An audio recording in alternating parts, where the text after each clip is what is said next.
And, you know, the Hellions, unless the Marines are there with them, are not that strong against the Roaches. The Roaches basically just win the fight. When we saw Stim get taken out, pretty much a guaranteed win for a player like True. Well, I mean, he killed the reactor, too, so less medevacs are coming out. Yeah, exactly. And from there, it's like SuperNova is just not going to be able to recover. He was already at half his opponent's supply at 60 to 120. The Roaches in the main base were never dealt with. He was losing way too many Harvesters there. Yeah.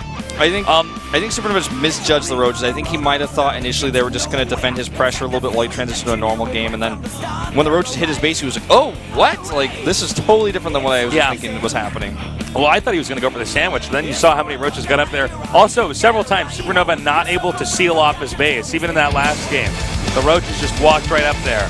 Let's see if SuperNova can play better now, or if True's going to close us out here in game number 2 in the winners match of Group I.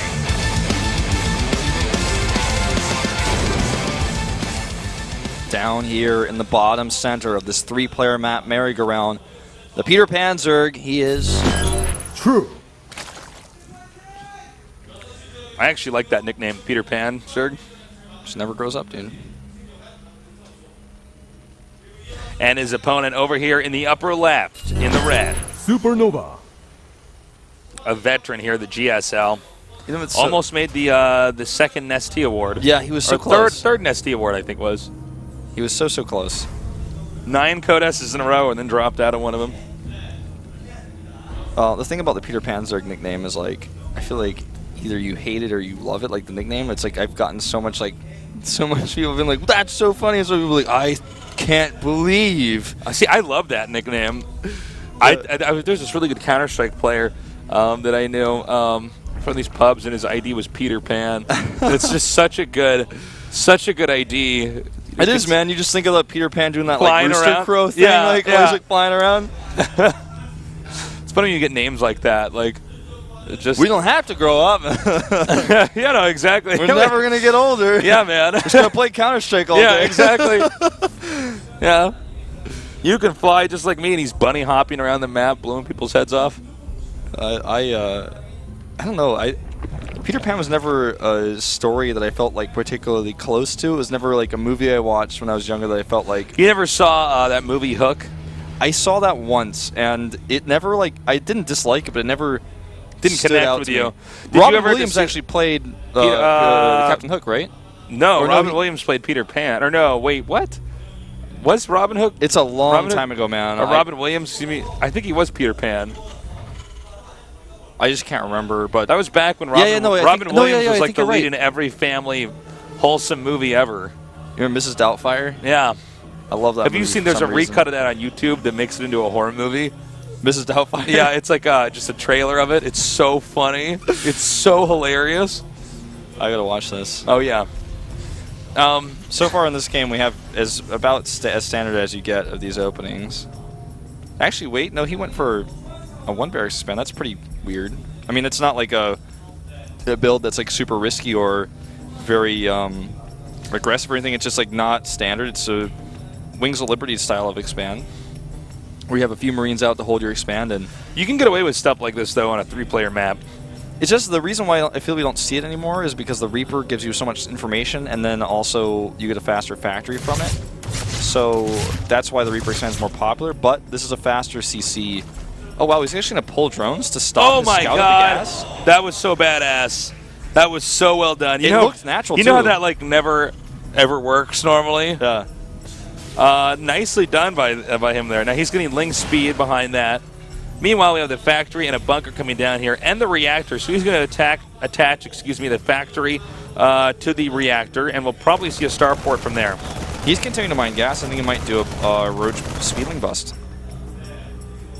I mean, oh no, he's not mining gas. I was looking at SuperNova. Excuse me. So he is just going to speedling expand. That was a great pickoff on this Overlord. Yeah, really nicely done. And he heads back home here. Very annoying moment here for True. So SuperNova has no idea that speed is on the way. He might think something funny is about to happen because he was...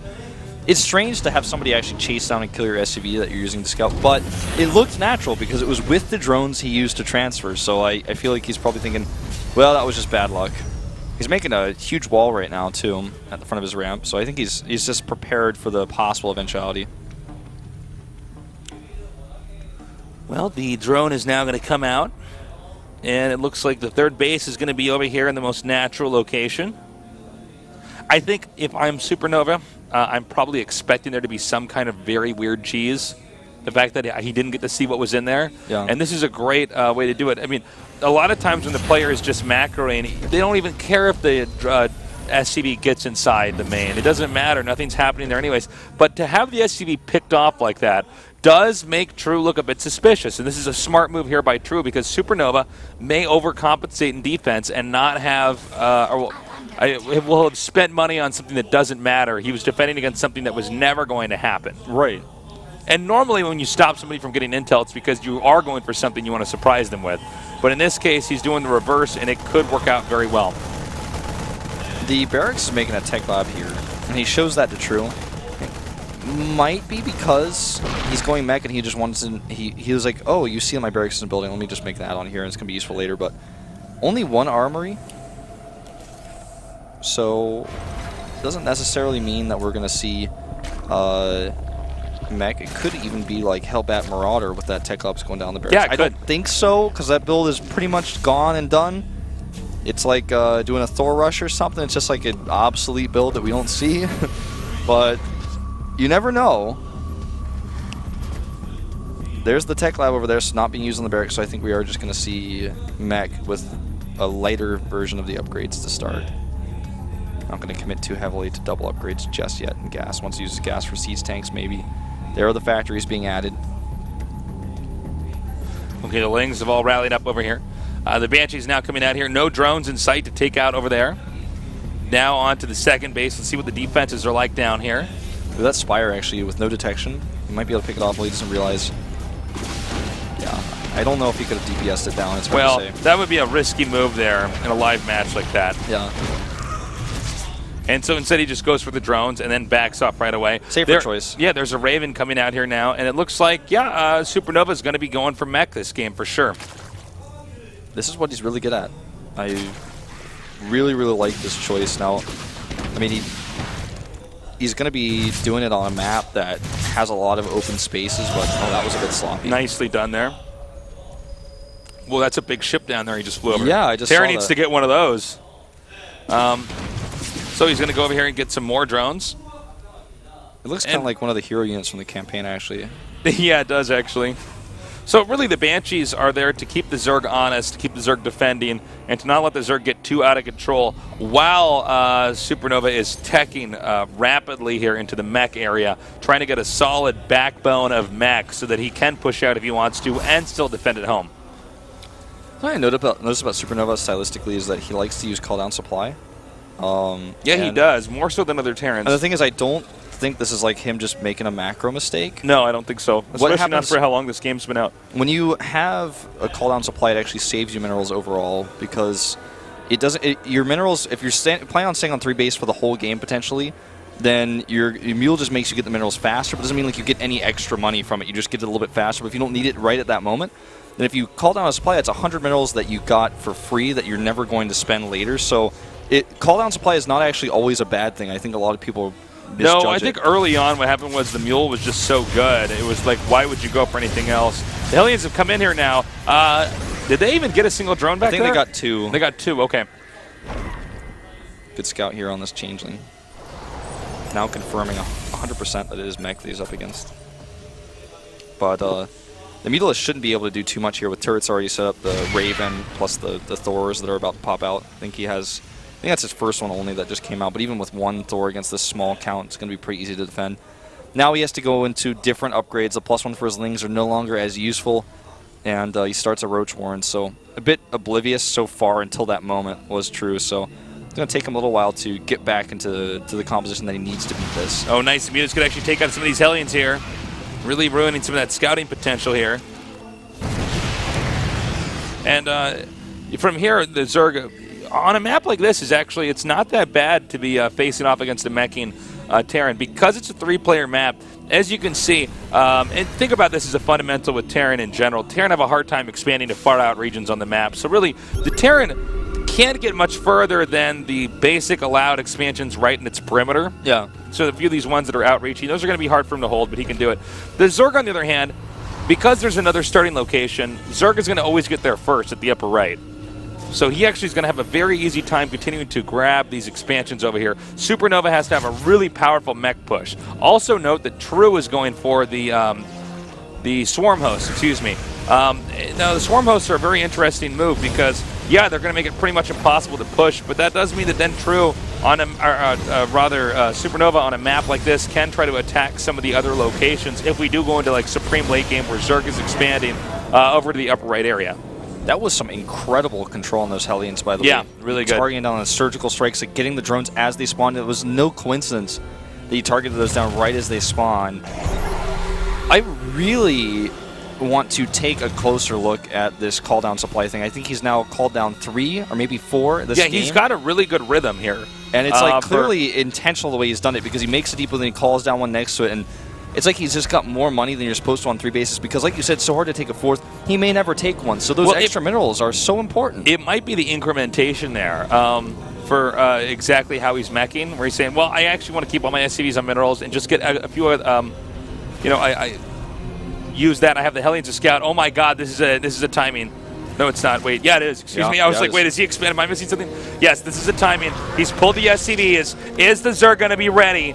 Zerg just now getting maxed out, but doesn't quite have the bank here to hold off this next attack. Now, the combination of the Hellbats, the Banshees, and everything else is going to tear through the Locust. Beautiful counterattack, though.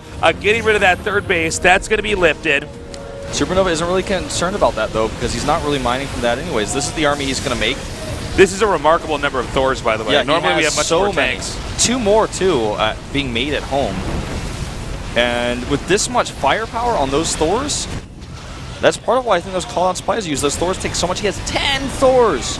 Oh my God, 9 with this army, I'm pretty sure. And yeah, and that's like just too many. I mean, these spine crawlers are like not going to get a whole lot done. You know what I mean? Well, let's keep in mind though, if the mutas do go in here and take out everything over there in the main, oh no, I'm sorry, there is a Raven with that army. I take everything back. I was going to say there's no Raven there, so maybe he could still survive with Swarm Hosts.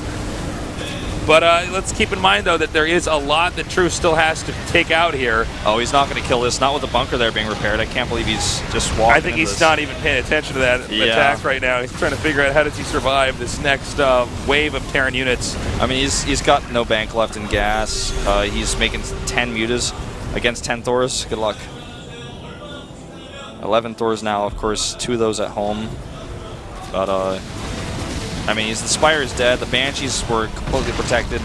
This is a pretty unique timing. Like you said, normally you see a lot more siege tanks, not so heavy on the Thors. I think this is kind of a choice that SuperNova makes, partially based on the fact that he saw that he wasn't going for Roaches early on and knew the Roach count would be lower. If you notice, though, too, True always saw maybe 3 or 4 Thors, which is not abnormal. What he didn't see was, like, the solid 9 that were coming out, you know? It's because he has a lot of mutas out here, and that's going to be a GG. We're going to game number 3. That we are. SuperNova looks solid, not phased by the first game. Yeah.